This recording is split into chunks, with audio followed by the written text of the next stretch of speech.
Hello students, good morning. Today we are going to study the next phylum, okay, or the next division. We can call it as division in the plant kingdom, that is bryophytes.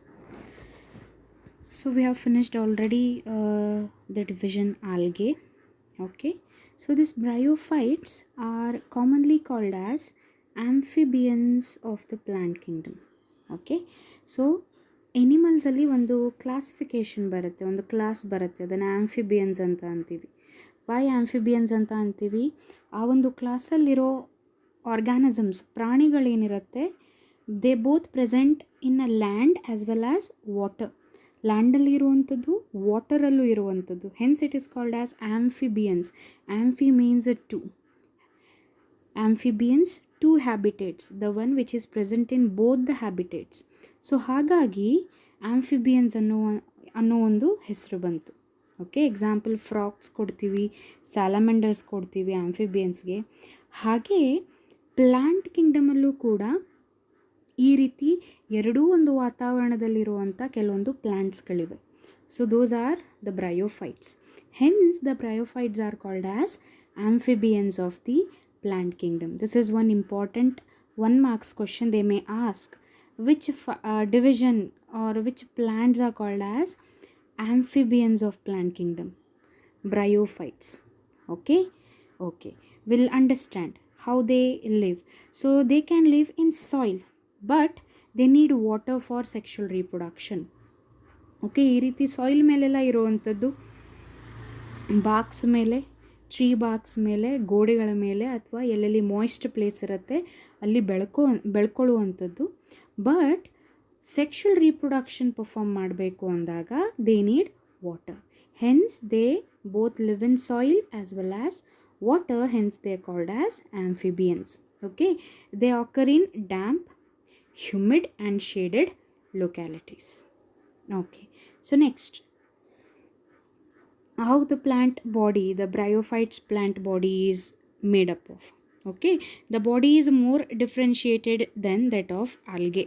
ಅಂದರೆ algae ಹೇಗೆ ನಾವು simple structured body ಅಂತ ಅಂದ್ವಿ, so ಆಲ್ಗೆಗೂ ಸ್ವಲ್ಪ ಜಾಸ್ತಿ ಏನಾಗಿರುತ್ತೆ, ಈ plants bryophytes body differentiate ಆಗಿರುವಂಥದ್ದು. Not more developed, okay, not more developed, but a bit more then the algae. Okay, so it has a thallus like structure, prostrate or erect. Erect ಅಂದರೆ ಹೀಗೆ ಸೀದಾ ನಿಲ್ಲುವಂಥದ್ದು, erect ಅಂದರೆ. And attach to the substratum by unicellular or multicellular structure called as rhizoids. So ಹೇಗೆ ಇರೆಕ್ಟಾಗಿ ನೇರವಾಗಿ ನಿಲ್ಲುವಂಥದ್ದು thallus like ಸ್ಟ್ರಕ್ಚರೇ, ಬಟ್ ಸಬ್ಸ್ಟ್ರಾಟಮ್ ಅಂದರೆ ಯಾವುದೇ ಒಂದು ವಸ್ತು ಮೇಲೆ, ಅದು ಗೋಡೆ ಇರ್ಬೋದು, ಮಣ್ಣಿರ್ಬೋದು, ಟ್ರೀ ಬಾಕ್ಸ್ ಇರ್ಬೋದು, ಕಲ್ಲುಗಳ ಮೇಲೆ ಇರ್ಬೋದು, ರಾಕ್ಸ್ಗಳ ಮೇಲೆ ಇರ್ಬೋದು. ಸೊ ಹೇಗೆ ಅಟ್ಯಾಚ್ ಇರುತ್ತೆ with the help of roots like structure, not true roots, proper ಆಗಿರುವಂಥ ರೂಟ್ಸ್ ಅಲ್ಲ, ರೂಟ್ ಲೈಕ್ ಸ್ಟ್ರಕ್ಚರ್. ಆ ರೂಟ್ಸ್ ಏನಿರ್ಬೋದು, ಕೆಲವೊಂದು ಸಲ ಯೂನಿಸೆಲ್ಯುಲರು ಇರ್ಬೋದು, ಅಂದರೆ ಸಿಂಗಲ್ ಸೆಲ್ಲಿಂದ ಆಗಿರುವಂಥ ರೂಟ್ ಲೈಕ್ ಸ್ಟ್ರಕ್ಚರ್ ಕೂಡ ಇರ್ಬೋದು, ಅಥವಾ ಮೆನಿ ಸೆಲ್ಸಿಂದ ಆಗಿರುವಂಥ ರೂಟ್ ಲೈಕ್ ಸ್ಟ್ರಕ್ಚರ್ ಇರ್ಬೋದು. Those are called as what? Rhizoids. Okay, remember, with the help of rhizoids, okay, they are attach to the substratums. They lack true roots. ಅವರಲ್ಲಿ ಒಂದು true roots ಇರಲ್ಲ, stem ಇರಲ್ಲ, leaves ಇರಲ್ಲ. Okay, hence it is not that well differentiated. Understood? Okay, they possess root like and leaf like or stem like structure. ನೋಡಿರ್ಬೋದು ನೀವು, ಇಲ್ಲಿ leaves ಅಂತ ಹೇಳಿದ್ದೀನಿ, ಇದು ಸ್ಟೆಮ್ ಥರ ಕಾಣಿಸುತ್ತೆ, ಬಟ್ ಸ್ಟೆಮ್ ಥರ ಅನ್ಬೋದು, ಸ್ಟೆಮ್ ಅಲ್ಲ. Okay, so the main plant body is haploid.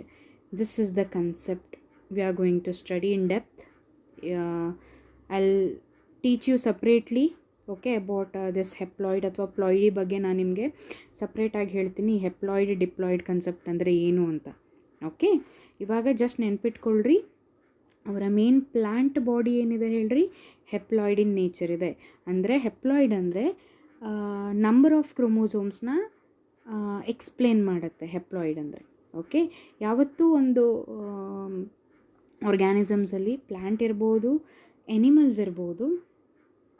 Veenu ಎರಡು ಪ್ಲಾಂಟ್ಸ್ ಆ್ಯಂಡ್ ಎನಿಮಲ್ಸಲ್ಲೂ ಜೆನೆಟಿಕ್ ಮಟೀರಿಯಲ್ಸ್ ಇರುತ್ತೆ in the form of DNA. But DNA are present in the ಕ್ರೋಮೋಸೋಮ್ಸಲ್ಲಿರುವಂಥದ್ದು. ಈ ಕ್ರೋಮೋಸೋಮ್ಸ್ ನಂಬರ್ ಏನಿರುತ್ತೆ ಕೆಲವೊಂದು ಸಲ ಕಂಪ್ಲೀಟ್ ಸೆಟ್ ಇರುತ್ತೆ. ಈ ಕಂಪ್ಲೀಟ್ ಸೆಟ್ಟಿಗೆ ನಾವು 2n ಅಥವಾ ಡಿಪ್ಲಾಯ್ಡ್ ಅಂತ ಕರಿತೀವಿ. ಓಕೆ, ಅದೇ ನಾವು ಸಿಂಗಲ್ ಸೆಟ್ ಇತ್ತು ಆ ಕ್ರೋಮೋಸೋಮ್ಸ್ ಅಂದರೆ ಅದನ್ನು ನಾವು ಹೆಪ್ಲಾಯ್ಡ್ ಅಂತ ಕರಿತೀವಿ. That is n. So here the plant body is made up of what? Single set of chromosomes, that is haploid. Hence it produces gametes. ಈ ಪ್ಲಾಂಟ್ ಬಾಡಿನೇ ಗ್ಯಾಮೇಟ್ಸ್ನ ಪ್ರೊಡ್ಯೂಸ್ ಮಾಡುವಂಥದ್ದು. Hence it is called as gametophyte. Okay, yes, haploid plant body which produces gametes. Such plant body we call it as gametophyte. Okay, so next about the sex organs we are going to study, because we know these plants reproduce sexually. Asexually also they reproduce, but they have well organized structure to undergo sexual reproduction. Okay, not like algae ಅಲ್ಲೂ sexual reproduction ಇತ್ತು, but only a few less developed gametes fusion. Okay, but ಇಲ್ಲಿ ಏನಿರುತ್ತೆ specialised structure ಇರೋವಂಥದ್ದು. Okay, so what are those structure which perform reproduction? Those structures are called as sex organs. Okay, and ಈ sex organs ಏನಿರುತ್ತೆ ಬ್ರಯೋಫೈಟ್ಸಲ್ಲಿ ಯಾವತ್ತು multi cellular ಇರುತ್ತೆ. Means these sex organs are specially made up of many number of cells. Okay, hence it is called as multi cellular. So there are two kinds ಇರಲೇಬೇಕು, male sex organ, female sex organ. Male sex organs are called as antheridium and female sex organs are called as archegonium. Okay, this is antheridium. So ಹಾಗಾಗಿ ಇದನ್ನು male plant ಅಂತ ಕರಿತೀವಿ. Okay, ಅಥವಾ male thallus. This is archegonium. Hence this plant we call it as a female. Okay, ಇದನ್ನು male plant and this is female plant. Male plant consists of antheridium, female plant consists of archegonium. Male and female sex organs. And what are the gametes they produce? Male sex organ produces antherozoids which are motile. ನೋಡ್ರಿ, ಬೈಫ್ಲಾಜಿಲೇಟ್ ಅಂದರೆ ಎರಡು ಫ್ಲಾಜಿಲ್ಲ ಇರುವಂಥದ್ದು. Hence they can move. Okay, but archegonium they produce a single egg, okay, which are non-motile. ಅವರಲ್ಲಿ ಯಾವುದೇ ಒಂದು ಫ್ಲಾಜಿಲ್ಲ ಇಲ್ಲ, so they cannot move. Only ಹೇಗೆ ಇನ್ ಹ್ಯೂಮನ್ಸಲ್ಲಿ ಸ್ಪರ್ಮ್ ಆ್ಯಂಡ್ ಎಗ್ ಅಂತ ಅಂತೀವಿ, sperm they have got a tail. So ಹಾಗೆ ಇಲ್ಲೂ ಕೂಡ ಆ್ಯಂಥೆರೋಜಾಯ್ಡ್ಸಿಗೆ ಫ್ಲಾಜಿಲ್ಲ ಇರೋದ್ರಿಂದ, ಸ್ಪೆಷಲಿ ಎರಡು ಫ್ಲಾಜಿಲ್ಲ ಇರೋದ್ರಿಂದ they can move. Okay, but this egg cannot move because they don't have any locomotory structures. Okay, yes. So next, this antherozoids, ನಾನೇನು ಹೇಳಿದೆ, bryophytes, they live in water. Why they live in water? Because to perform sexual reproduction. So what is sexual reproduction? Fusion of gametes. Okay, fusion of gametes ಆಗಿ zygote produce ಆಗುತ್ತೆ, zygote develop ಆಗಿ ಎಂಗ್ವನ್ಸ್ produce ಆಗುವಂಥದ್ದು. So ಇಲ್ಲೂ ಕೂಡ what are those gametes? Antherozoids and egg is the gamete. So what happens, ಈ ಒಂದು flagella ಇರೋದ್ರಿಂದ ಆ್ಯಂಥೆರೋಜಾಯ್ಡ್ಸ್ಗೆ when they are present in ವಾಟರ್ನು, this antherozoids are released from the male body. Okay, ಈ ಮೇಲ್ ಸೆಕ್ಸ್ ಆರ್ಗನಿಂದ ಈ ಆ್ಯಂಥೆರೋಜಾಯ್ಡ್ಸ್ release ಆಗುತ್ತೆ. ಅವರಿಗೆ ಫ್ಲಾಜಿಲ್ಲ ಇರೋದ್ರಿಂದ ನೀರಲ್ಲಿ ಅವು ಈಸಿಯಾಗಿ ಮೂವ್ ಆಗಿ ಏನಾಗುತ್ತೆ, ಎಗ್ ಜೊತೆ ಫ್ಯೂಸ್ ಆಗುವಂಥದ್ದು. ಫ್ಯೂಸ್ ಆಗಿಬಿಟ್ಟು ಝೈಗೋಟ್ ಫಾರ್ಮ್ ಆಗುತ್ತೆ. Okay, so here you can see the difference between male sex organ and female sex organ. Okay, ನೋಡಿರಿ ಸ್ಟ್ರಕ್ಚರ್ ನೋಡಿರಿ, ಇದನ್ನೆಲ್ಲನೂ ನಾವು ನೋಡಿರ್ತೀವಿ. So when there is a rainy season, ನಮ್ಮ ವೆಸ್ಟರ್ನ್ ಘಾಟ್ಸ್ ಸೈಡ್, ಅಂದರೆ ನಮ್ಮ ವೆಸ್ಟರ್ನ್ ಘಾಟ್ಸ್ ಅಥವಾ ಏನಂತಾರೆ ಜಾಸ್ತಿ ಮರಗಳು ಇರುವಂಥ ಪ್ರದೇಶದಲ್ಲಿ ಸೊ ಏನಿರುತ್ತೆ ಇಂಥ ಎಲ್ಲ ಬ್ರಯೋಫೈಟ್ಸ್ ಇರ್ಬೋದು ಎಲ್ಲನೂ ಕಂಡುಬರುವಂಥದ್ದು. Okay, I don't know in ಧಾರವಾಡದಲ್ಲಿ no you cannot see, but near our city, that is town Shirsi. So in Shirsi you can able to see all these kinds of plants. Okay, next, so in zygote formation ಆಗಿರುತ್ತೆ, they do not undergo meiosis. Meiosis ಅನ್ನೋದು a kind of cell division. This also you are going to study in the chapter. So third unit ಏನು ಬರುತ್ತಲ್ಲ ನಿಮಗೆ cell the unit of life ಅನ್ನೋ ಏನು unit ಇದೆ, ಅದರಲ್ಲಿ cell division and cell cycle ಅನ್ನೋ ಒಂದು ಲಾಸ್ಟ್ ಚಾಪ್ಟರ್ ಇದೆ. That unit include 3 chapters. The third chapter deals with the division, cell division ಮತ್ತು ಸೆಲ್ ಸೈಕಲ್ ಬಗ್ಗೆ. So within that chapter you are going to study 2 types of cell division. Okay, so a glimpse ನಾನು ನಿಮಗೆ ಹೇಳಿದ್ದೀನಿ already. Haploid diploid ಹೇಳಬೇಕಾದ್ರೆ ನಾನು ಸ್ವಲ್ಪ ನಿಮಗೆ stages ಕೂಡ ಅಥವಾ ಸೆಲ್ ಡಿವಿಷನ್ಸ್ ಕೂಡ ಎಕ್ಸ್ಪ್ಲೇನ್ ಮಾಡ್ತೀನಿ. ಓಕೆ, ಸೊ ನಾವು just understood zygote once they ಡೆವಲಪ್ನೋ, ಒಂದ್ಸಲ ಝೈಗೋಟ್ ಫಾರ್ಮ್ ಆದಾಗ from the last step when the zygote is form they do not undergo meiosis all of sudden. ಇಮಿಡಿಯೇಟಾಗಿ ಮಿಯೋಸಿಸ್ ಡಿವಿಷನ್ ಆಗೋದಿಲ್ಲ. And what they produce, instead of dividing they produce a multicellular body called sporophyte. ಈ sporophyte ಏನಿರುತ್ತೆ diploid set ಇರೋವಂಥದ್ದು, means 2n. Okay, remember, ಯಾವಾಗಲೂ ಗ್ಯಾಮೆಟೋಫೈಟ್ನ ನಾವು haploid ಅಂತೀವಿ, ಸ್ಪೋರೋಫೈಟ್ನ ಡಿಪ್ಲಾಯ್ಡ್ ಅಂತೀವಿ in plants. Okay, this you remember. Sporophyte is not a free living. Sporophyte ಯಾವತ್ತೂ ಫ್ರೀ ಲಿವಿಂಗ್ ಇರಲ್ಲ, ಅಂದರೆ ಫ್ರೀ ಆಗಿ ಇರುವಂಥದ್ದಲ್ಲ. ಆ ಗ್ಯಾಮೆಟೋಫೈಟ್ ಅನ್ನೋ ಏನೇನು ಬಾಡಿ ಇತ್ತಲ್ಲ, ಪ್ಲ್ಯಾಂಟ್ ಬಾಡಿ, ಅದಕ್ಕೆ ಅಟ್ಯಾಚ್ ಆಗಿರುವಂಥದ್ದು ಸ್ಪೋರೋಫೈಟ್ಗಳು. Okay, so it is not free living, free ಆಗಿ ಇರೋವಂಥದ್ದಲ್ಲ, it is always attach to. ಯಾಕೆ ಅಂದರೆ sporophyte cannot undergo photosynthesis, but to make them alive they need to get food.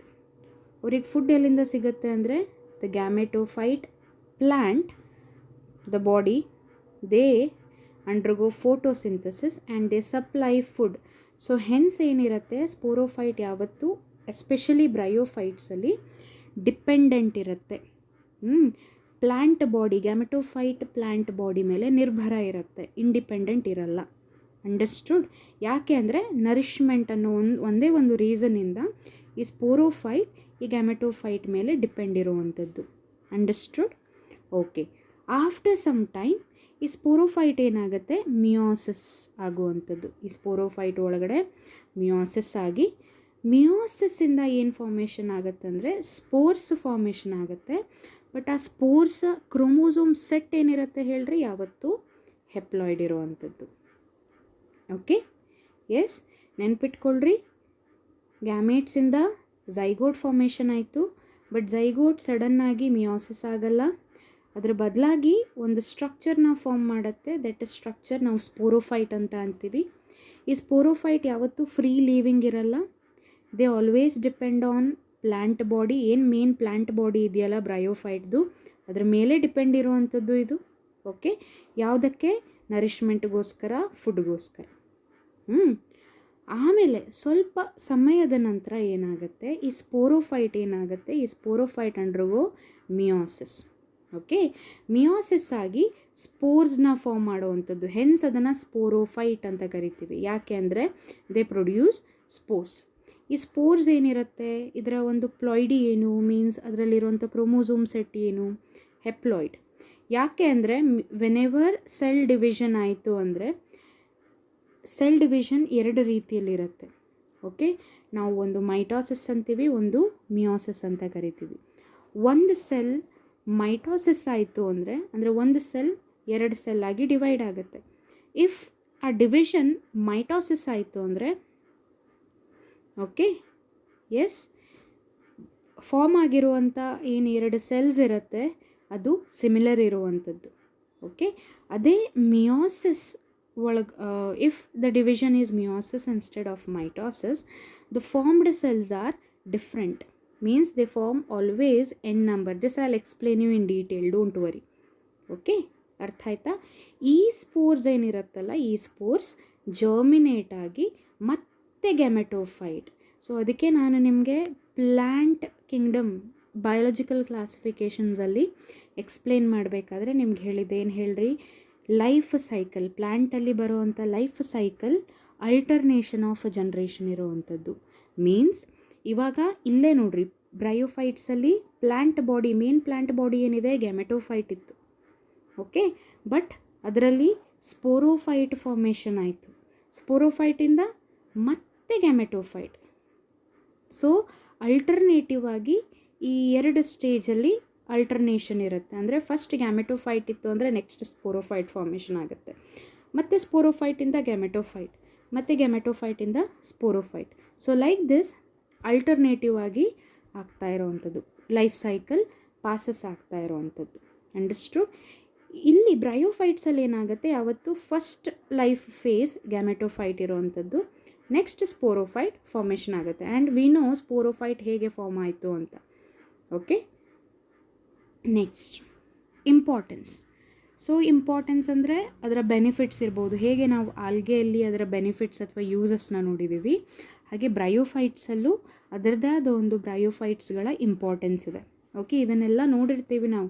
ಇದು compound ಮೇಲೆ ಬೆಳ್ಕೊಂಡಿರುತ್ತೆ, these masses ಅಂತ ಹೇಳ್ತೀವಿ ಇದನ್ನು. ಓಕೆ, ಸೊ ನೀವು ನೋಡಿರ್ಬೋದು, ಯಾವುದೇ ಒಂದು ರೇನಿ ಸೀಸನ್ ಎಂಡ್ ಆಗೋ ಟೈಮಲ್ಲಿ ನೀವು ಗೋಡೆಗಳ ಮೇಲೆ ಅಥವಾ ಕಾಂಪೌಂಡ್ಗಳ ಮೇಲೆ ನೋಡಿರ್ಬೋದು, ಒಂದು ಗ್ರೀನ್ ಲೇಯರ್ ಫಾರ್ಮೇಷನ್ ಆಗಿರುತ್ತೆ. ಹೌದಾ? Those are bryophytes. Okay, grass like tiny structure ಇರುತ್ತೆ. ಓಕೆ, ಅದನ್ನು ನಾವು ಬ್ರಯೋಫೈಟ್ಸ್ ಅಂತೀವಿ. All those are bryophytes. Okay, will learn what are the importance. The first importance is these are used as a food. Okay, ಕೆಲವೊಂದು ಸಸ್ಯಾಹಾರಿ ಪ್ರಾಣಿಗಳು ಏನು ಮಾಡುತ್ತೆ, ಅದನ್ನು ಆಹಾರವಾಗಿ ಯೂಸ್ ಮಾಡ್ಕೊಳ್ಳುವಂಥದ್ದು. ಹರ್ಬೇಷಿಯಸ್ ಮೀನ್ಸ್ ಸಸ್ಯಾಹಾರಿ. ಓಕೆ, ನೆಕ್ಸ್ಟ್ ಏನಿದೆ, ಈ ಬ್ರಯೋಫೈಟ್ಸಲ್ಲಿ ಒಂದು ಎಕ್ಸಾಂಪಲ್ ಇದೆ, ಅದನ್ನು ಸ್ಪ್ಯಾಗ್ನಮ್ ಅಂತ ಕರಿತೀವಿ. This is sphagnum. This is another 1 marks question. Last year ಕೇಳಿದ್ದಾರೆ, ಇದನ್ನು ಮಿಡ್ ಟರ್ಮಲ್ಲಿ ಕೇಳಿದ್ದಾರೆ, ಮಿಡ್ ಟರ್ಮ್ ಎಕ್ಸಾಮಲ್ಲಿ. This sphagnum is called as peat moss. ಇದನ್ನು ಪೀಟ್ ಮಾಸ್ ಅಂತ ಹೇಳ್ತೀವಿ. ಸೊ ಇದನ್ನು ಇಂಧನವಾಗಿ ಯೂಸ್ ಮಾಡ್ತಾರೆ. It is used as fuel. This is sphagnum peat which is used as fuel, ಇಂಧನವಾಗಿ. ಇನ್ನೊಂದು ಯೂಸಸ್ ಏನು ಸ್ಪ್ಯಾಗ್ನಮ್ದು ಅಂದರೆ, ಆ್ಯಸ್ ನಾವು ಆಲ್ಗೆದಲ್ಲಿ ಓದಿದ್ವಿ, ಹೈಡ್ರೋಕೊಲೈಡ್ಸ್, ವಾಟರ್ ಹೋಲ್ಡಿಂಗ್ ಕೆಪಾಸಿಟಿ ಇರುವಂಥದ್ದು. ಸೊ ಹಾಗಾಗಿ ಯಾವುದೇ ಒಂದು ತರಕಾರಿಗಳು, ಹಣ್ಣುಗಳನ್ನ ಫ್ರೆಶ್ ಆಗಿಡಬೇಕಾದ್ರೆ ಅದನ್ನು ಅದರಲ್ಲಿ ರ್ಯಾಪ್ ಮಾಡ್ತಾರೆ ಅಂತ ಹೇಳಿದ್ದೆ. ಇಲ್ಲೂ ಕೂಡ ಕೆಲವೊಂದು ಲಿವಿಂಗ್ ಮಟೀರಿಯಲ್ನ ಒಂದು ಕಡೆಯಿಂದ ಇನ್ನೊಂದು ಕಡೆ ಸಾಗಿಸ್ಬೇಕಾದ್ರೆ, ಅದು ಲಿವಿಂಗ್ ಅಥವಾ ಫ್ರೆಶ್ ಆಗಿರಬೇಕು ಅಂದಾಗ ಕೆಲವೊಂದು ಸಲ ಏನು ಮಾಡ್ತಾರೆ, ಶಿಪ್ಮೆಂಟ್ ಅಥವಾ ಶಿಪ್ ಮಾಡಬೇಕಾದ್ರೆ ಅದನ್ನು ಪ್ಯಾಕಿಂಗ್ ಮಟೀರಿಯಲ್ ಆಗಿ ಯೂಸ್ ಮಾಡ್ತಾರೆ ಈ ಸ್ಪ್ಯಾಗ್ನಮ್ನ. ಓಕೆ, ಸ್ಪ್ಯಾಗ್ನಮ್ ಇನ್ನೊಂದು ಹೆಸರು ಏನಂದರೆ peat moss. Remember. Okay, yes. Next uses, ಮೂರನೇ ಯೂಸಸ್ ಏನು ಅಥವಾ ಇಂಪಾರ್ಟೆನ್ಸ್ ಏನು ಅಂದರೆ, so they play a role in plant succession. Okay, ನಾನು ನಿಮ್ಗೆ ಹೇಳ್ತೀನಿ ಸಕ್ಸೆಷನ್ ಅಂದರೆ ಏನು ಅಂತ. ಓಕೆ, ಹೇಗೆ ನಮ್ಮಲ್ಲಿ why we study to settle in life, to do something good, to get a success in life. In the same way ಪ್ಲ್ಯಾಂಟ್ಸಲ್ಲೂ ಕೂಡ okay survive ಆದರು. If we survive that is a success for us. ಹೌದಾ? In the same way ಪ್ಲ್ಯಾಂಟ್ಸಲ್ಲೂ ಹಾಗೆ ಇರುತ್ತೆ. ನೀವು ನೋಡಿರ್ಬೋದು, ಯಾವುದೇ ಆದರೂ ಬೇರನ್ rock ಇರ್ಬೋದು ಅಥವಾ ಬೇರನ್ ಲ್ಯಾಂಡ್ ಇರ್ಬೋದು. ಓಕೆ, ಸ್ವಲ್ಪ ದಿನದ ನಂತರ ಅಥವಾ ವರ್ಷಗಳ ನಂತರ ಅಲ್ಲೇನು ಪ್ಲ್ಯಾಂಟ್ಸ್ಗಳು ಫಾರ್ಮೇಷನ್ ಆಗಿರುತ್ತೆ. ಅಥವಾ ಯಾವುದೇ ಒಂದು ನೀವು ಈ ಪ್ಲ್ಯಾಂಟ್ಗಳು ಬೆಳೆದೇ ಇರೋ ಜಾಗದಲ್ಲಿ ಮಳೆ ಬಿತ್ತು ಅಥವಾ ತುಂಬ ವರ್ಷದ ನಂತರ ರೈನ್ಫಾಲ್ ಆಗ್ತಿದೆ ಅಂತ ಅಂದಾಗ, ಸೊ ಅಲ್ಲಿ ಏನು ನೋಡ್ತೀವಿ ನಾವು, ಒಂದು ಗ್ರೀನ್ ಲೇಯರ್ ನೋಡ್ತೀವಿ, ಪ್ಲ್ಯಾಂಟ್ ಸ್ಪೀಷೀಸ್ ನೋಡ್ತೀವಿ. ಓಕೆ, ಈ ಪ್ಲ್ಯಾಂಟ್ ಸ್ಪೀಷೀಸ್ ಏನು ಮಾಡುತ್ತೆ, this plant species are specially bryophytes. Okay, bryophytes formation ಆಗಿ ಈ ಬ್ರಯೋಫೈಟ್ಸಿಂದ ಒಂದು ಸುಟೇಬಲ್ ಎನ್ವಿರಾನ್ಮೆಂಟ್ ಕ್ರಿಯೇಟ್ ಆಗುತ್ತೆ, ನೆಕ್ಸ್ಟ್ ಪ್ಲ್ಯಾಂಟ್ ಟೈಪ್ ಫಾರ್ಮೇಷನ್ ಆಗುತ್ತೆ. ಓಕೆ, ಈ ಬ್ರಯೋಫೈಟ್ಸ್ ಇರೋದ್ರಿಂದ ಅಲ್ಲಿ ಏನಾಗುವಂಥದ್ದು, ಬಂಜರ ಭೂಮಿಯಾಗಿ ಉಳ್ಕೊಳ್ಳಲ್ಲ ಆ ಭೂಮಿ. ಓಕೆ, ಅಲ್ಲಿ ಬೇರೆ ಪ್ಲ್ಯಾಂಟ್ಸ್ಗಳು ಬೆಳೆಯುವಂಥ ಒಂದು ಭೂಮಿಯಾಗಿ ಕನ್ವರ್ಟ್ ಆಗುವಂಥದ್ದು. ಸೊ ಇದಕ್ಕೆ ನಾವು ಪ್ಲ್ಯಾಂಟ್ ಸಕ್ಸೆಷನ್ ಅಂತ ಹೇಳ್ತೀವಿ. Okay, so next, so since mosses form dense mats on the soil, they can prevent soil erosion. Okay, so ಒಂದು ಡೆನ್ಸ್ ಮ್ಯಾಟ್ ಆಗಿ ಮಣ್ಣಿನ ಮೇಲೆ ಬೆಳ್ಕೊಳ್ಳೋದ್ರಿಂದ ಮಣ್ಣಿನ ಸವಕಳಿ ಅಂತ ಅಂತೀವಿ. ಇವಾಗ ಯಾವುದೇ ಒಂದು ಇಳಿಜಾರು ಪ್ರದೇಶದಲ್ಲಿ ಈ ಒಂದು ಮಾಸಸ್ ಅಥವಾ ಬ್ರಯೋಫೈಟ್ಸ್ ಬೆಳ್ಕೊಂಬಿಟ್ರೆ they hold the soil tightly. So ಆ ಸಾಯಿಲ್ನ ಟೈಟ್ಲಿ ಹೋಲ್ಡ್ ಮಾಡ್ಕೊಳ್ಳೋದ್ರಿಂದ ಸೊ ಏನಾಗುತ್ತೆ, they prevent soil erosion. What they prevent, ಆ ಮಣ್ಣಿನ ಸವಕಳಿಯನ್ನು ತಡೆಯುವಂಥ ಕೆಲಸವನ್ನು ಕೂಡ ಮಾಡುವಂಥದ್ದು. Okay, so these are some importance of bryophytes. Next, the bryophytes are specially classified into two classes. One is a liverworts and another is mosses. So liverworts and mosses.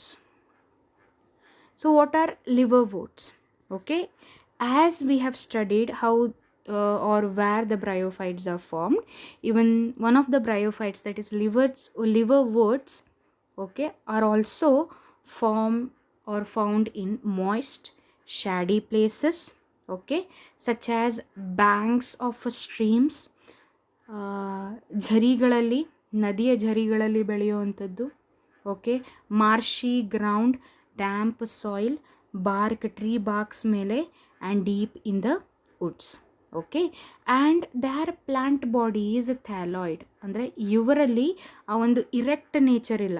ನಾವೇನು ಓದಿದ್ದೀವಲ್ಲ plant body ಬ್ರಯೋಫೈಟ್ಸ್ದು common ಆಗಿ, so ನಾವೇನು ಓದಿದ್ದೀವಿ, ಕೆಲವೊಂದು bryophytes thalloid, thallus like structure ಇಲ್ಲಿ ನೋಡ್ಬೋದು ನೀವು, ಮಣ್ಣಿನ ಲೆವೆಲ್ಗೆ ಇರುವಂಥದ್ದು. ಕೆಲವೊಂದು ಏನಿರುತ್ತೆ ಮಣ್ಣಿಂದ ಹೀಗೆ ಇರೆಕ್ಟಾಗಿ ಎದ್ದಿರುತ್ತೆ. ಇವಾಗ ನಾರ್ಮಲ್ ನಾವು ಪ್ಲ್ಯಾಂಟ್ಸ್ಗಳನ್ನು ನೋಡ್ತೀವಲ್ಲ, ಇದು ನಮ್ಮ ಮಣ್ಣಿನ ಲೆವೆಲ್, ಅಂದರೆ ಮಣ್ಣಿನಿಂದ ಹೀಗೆ ಇರೆಕ್ಟಾಗಿರುವಂಥದ್ದು. ಬಟ್ ಲಿವರ್ವರ್ಟ್ಸ್ಗಳೇನಿರುತ್ತೆ, ಇದು ಮಣ್ಣಿನ ಲೇಯರ್, ಅಂದರೆ ಮಣ್ಣಿನ ಒಂದು ಅಳತೆಯಲ್ಲೇ ಬೆಳ್ಕೊಳ್ಳುವಂಥದ್ದು. ಓಕೆ, ಆ್ಯಂಡ್ ಈ ಥ್ಯಾಲಸ್ಗಳೇನಿರುತ್ತೆ, ಥ್ಯಾಲಸ್ಗಳಲ್ಲಿ 2 ಸೈಡ್ಸ್ಗಳಿರುವಂಥದ್ದು. ದಟ್ ಈಸ್ ಡಾರ್ಸಲ್ ಅಂದರೆ ಅಪ್ಪರ್ ಸೈಡ್, ವೆಂಟ್ರಲ್ ಅಂದರೆ lower surface. Okay, yes, and ಈ ಒಂದು ಸರ್ಫೇಸ್ ಏನಿರುತ್ತೆ, ವೆಂಟ್ರಲ್ ಸರ್ಫೇಸ್ ಸಬ್ಸ್ಟ್ರಾಟಮ್ಗೆ ಕರೆಕ್ಟಾಗಿ ಅಟ್ಯಾಚ್ ಇರುವಂಥದ್ದು, ಅಂದರೆ ಯಾವುದೇ ಒಂದು ಜಾಗದ ಮೇಲೆ ಸರಿಯಾಗಿ ಫಿಕ್ಸ್ ಆಗಿರುವಂಥದ್ದು. Okay, yes. ನೆಕ್ಸ್ಟ್, ರೀಪ್ರೊಡಕ್ಷನ್ ಬಗ್ಗೆ ಹೇಳೋದಾದರೆ, they perform both asexual as well as sexual reproduction. So here asexual reproduction is specially by a simple, that is fragmentation. Okay, fragmentation ಅಂದರೆ ಆಲ್ರೆಡಿ ನಮ್ಗೆ ಗೊತ್ತು. ಆ್ಯಂಡ್ ಇನ್ನೊಂದು ಏನಂದರೆ asexual reproduction by a structure formation, ಒಂದು ಸ್ಟ್ರಕ್ಚರ್ನ form ಮಾಡುತ್ತೆ ಅದು. That structure we call it as gemma. So ಈ ಒಂದು ಸ್ಟ್ರಕ್ಚರ್ ನೋಡಿರ್ಬೋದು, ಕಪ್ ಲೈಕ್ ಸ್ಟ್ರಕ್ಚರ್ಸ್ ಇರುತ್ತೆ, ಗೆಮ್ಮ ಅಂತ ಹೇಳ್ತೀವಿ, which is green multi cellular bud like structures, ಅಂದರೆ ಔಟ್ ಗ್ರೋತ್, ಪ್ಲ್ಯಾಂಟ್ ಬಾಡಿಯಿಂದ ಒಂದು ಎಕ್ಸ್ಟ್ರಾ ಔಟ್ ಗ್ರೋತ್ ಥರ ಕಾಣಿಸೋವಂಥದ್ದು.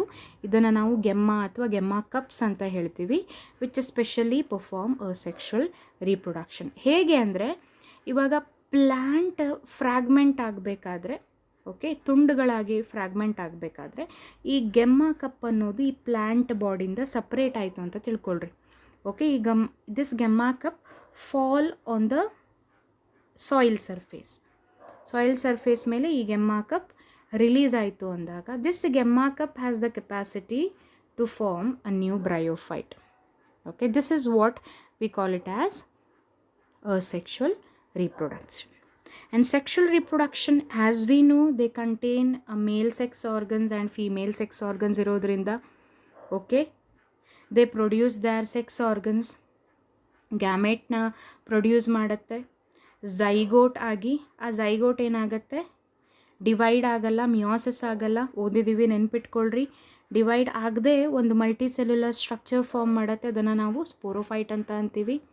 ಎಸ್, ಈ ಸ್ಪೋರೋಫೈಟಲ್ಲಿ ಏನಿರುತ್ತೆ, ಫೂಟ್, ಸೀಟೆ ಆ್ಯಂಡ್ ಕ್ಯಾಪ್ಶುಲ್ ಇರೋವಂಥದ್ದು.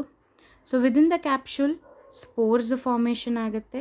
ಈ ಸ್ಪೋರ್ಸ್ ಜರ್ಮಿನೇಟ್ ಆಗಿ ಮತ್ತೆ ಪ್ಲ್ಯಾಂಟ್ ಬಾಡಿ ಆಗಿ ಫಾರ್ಮ್ ಆಗುವಂಥದ್ದು. ಓಕೆ, ಎಸ್, ಯಾ.